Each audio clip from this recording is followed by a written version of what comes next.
যে সকল মানুষ অতি সহজ ও সরল, সততা নিয়ে সবসময় থাকে, সততা নিয়ে সবসময় চলার চেষ্টা করে, সেই সমস্ত মানুষের জীবনে অনেক ধরনের বাধা বিপত্তি এবং কি অনেক পরীক্ষা তাদেরকে দিতে হয়। আসলে সততা সবাই কিন্তু ধরে রাখতে পারে না, সততার মূল্য কিন্তু অনেক বেশি। হ্যালো এভরিওয়ান, আসসালামু আলাইকুম। আমি শিরিন আক্তার ইউটিউব চ্যানেলে আপনাদের সবাইকে আবারও স্বাগত জানাচ্ছি। আলহামদুলিল্লাহ, আমি আপনাদের সবার দোয়াতে অনেক অনেক ভালো আছি। আশা করছি আপনারাও যে যেখানে আছেন সেখান থেকেই অনেক অনেক ভালো আছেন। আপনাদেরকে আবারও অনেক অনেক শুভেচ্ছা জানিয়ে আমার এই ভিডিওটি শুরু করছি। তো আজকে আমি চলে আসলাম আরেকটি ব্লগ ভিডিও নিয়ে। আশা করছি একটি লাইক দিয়ে সম্পূর্ণ ভিডিওটি অবশ্যই কন্টিনিউ করবেন। তো এখন কিন্তু আমি সকালবেলা রান্নাবান্না খাওয়া দাওয়া হয়ে গিয়েছে, সেটা কিন্তু আমি ক্যামেরার মধ্যে ধারণ করতে পারি নাই।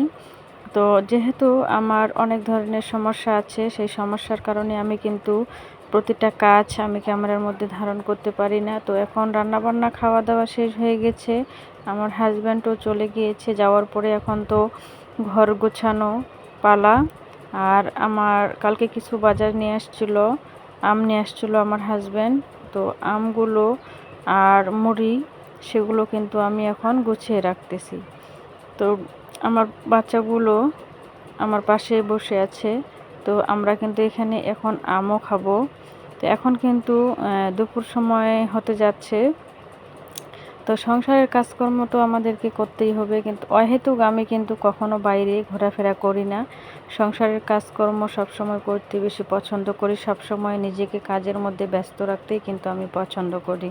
তো অনেকেই আছে দেখবেন যে নিজের কাজ ফেলে রেখে কিন্তু বাইরে এর কাছে ওর কাছে গিয়ে আড্ডা মারতে অনেক বেশি পছন্দ করে। আমি কিন্তু সেগুলো একদমই পছন্দ করি না। আমি আমার কাজকে অনেক বেশি ভালোবাসি, আমার কাজটাকে আমি সময় মতো করতে অনেক বেশি কমফোর্টেবল মনে করি। তো আমি কিন্তু আমগুলো নামাচ্ছি। তো কালকে নিয়ে আসছিলো আমার হাজব্যান্ড, তো সেই আমগুলো কিন্তু পলিথিনের মধ্যেই ছিল, বের করা হয়নি। তো আমগুলো আমি এখন বের করে নিচ্ছি, নেওয়ার পরে কিন্তু আমরা কয়েকটা আম খাবো। তো বাচ্চারা বলতেছে আম খাবো। তো আমগুলো কিন্তু বেশ ভালোই ছিল, তো দামও অনেকটা কম ছিল, তাই কিন্তু অনেকগুলো আম নিয়ে আসছে আমার হাজব্যান্ড। তো আমার বাচ্চারা কিন্তু আম খেতে অনেক বেশি পছন্দ করে, আমিও কিন্তু আম খেতে অনেক পছন্দ করি। কাঁঠালের চেয়েও কিন্তু আম খেতে অনেক ভালো লাগে আমার কাছে।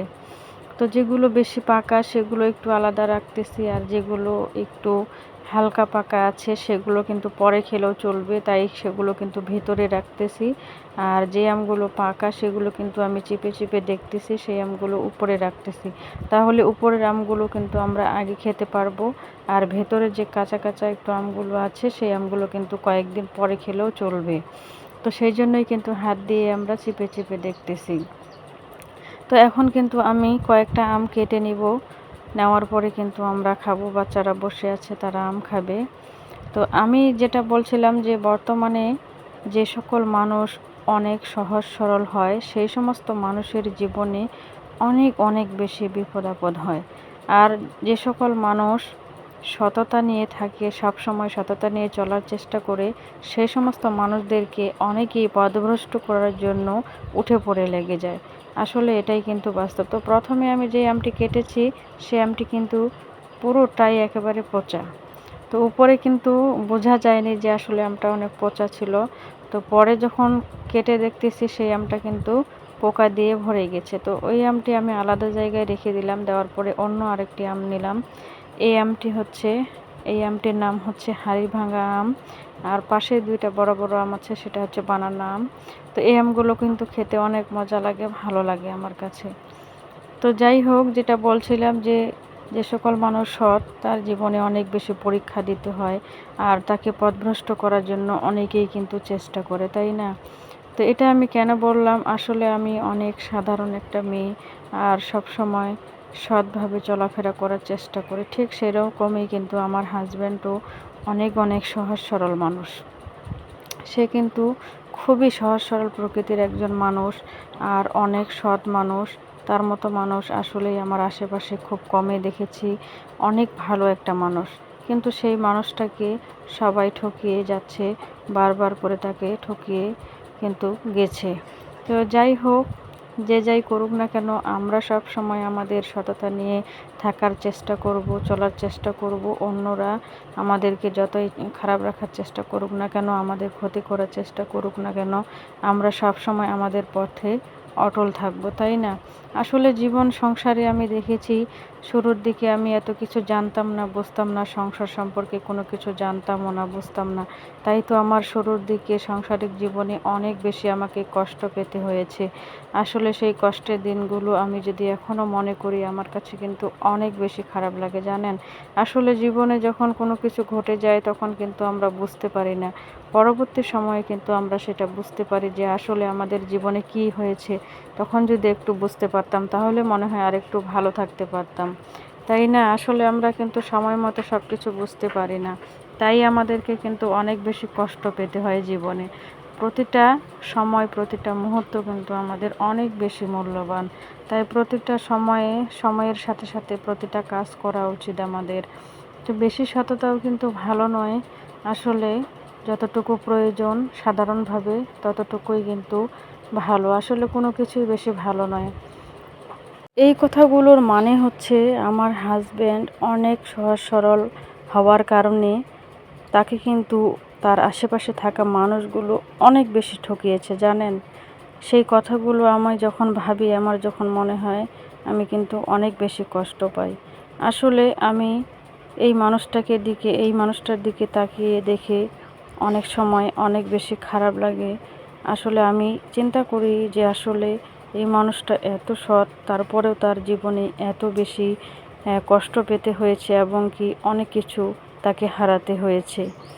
সেই জন্য আমি সবসময় আমার হাসব্যান্ডের পাশে থাকার চেষ্টা করি, সবসময় তাকে অনেক বেশি সাপোর্ট করি।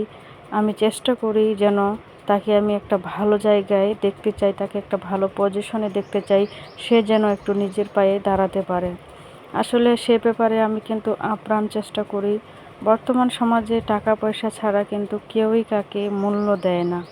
যার দেখবেন যে টাকা পয়সা আছে, সে কিন্তু দেখতে যেরকমই হোক না কেন, তাকে সবাই বেশি সম্মান করবে, শ্রদ্ধা করবে, সবখানেই তাকে কিন্তু আগেই ডাকবে। আর দেখবেন যে যাদের টাকা পয়সা নেই, অর্থ সম্পদ নেই, তাদেরকে কিন্তু সবাই পেছনে ফেলে রাখে, তাদেরকে কিন্তু দাম দেয় না। আমাদের সামাজিক জীবনে কিন্তু এটাই বাস্তবে ঘটে।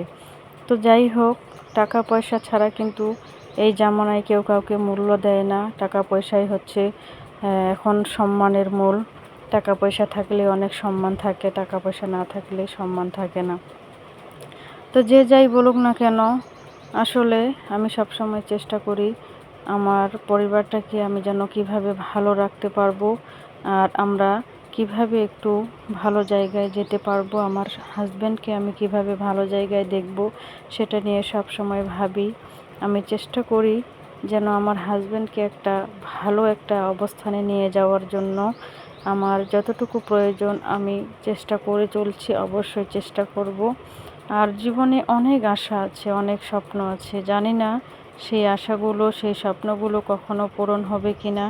আপনারা সবাই একটু দোয়া করবেন আর আমার পাশে থাকবেন, আমি যেন আমার প্রতিটা স্বপ্ন, প্রতিটা আশাকে আমি পূরণ করতে পারি।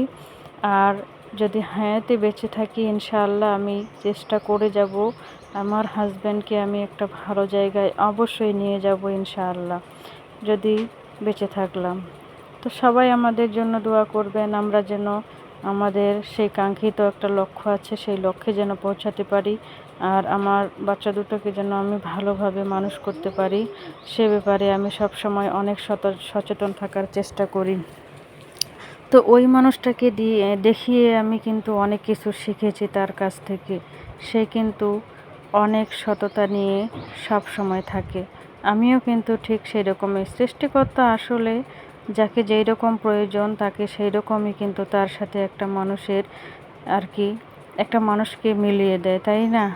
তো জন্ম, মৃত্যু, বিয়ে সব কিছু কিন্তু সৃষ্টিকর্তার হাতে। আসলে দুজনেই একই, আমাদেরকে সৃষ্টিকর্তা নিজেই মিলিয়ে দিয়েছেন। তো দুজনেই একসাথে হাতে হাত রেখে অনেক দূরে এগিয়ে যেতে চাই, আমাদের স্বপ্নগুলোকে পূরণ করতে চাই।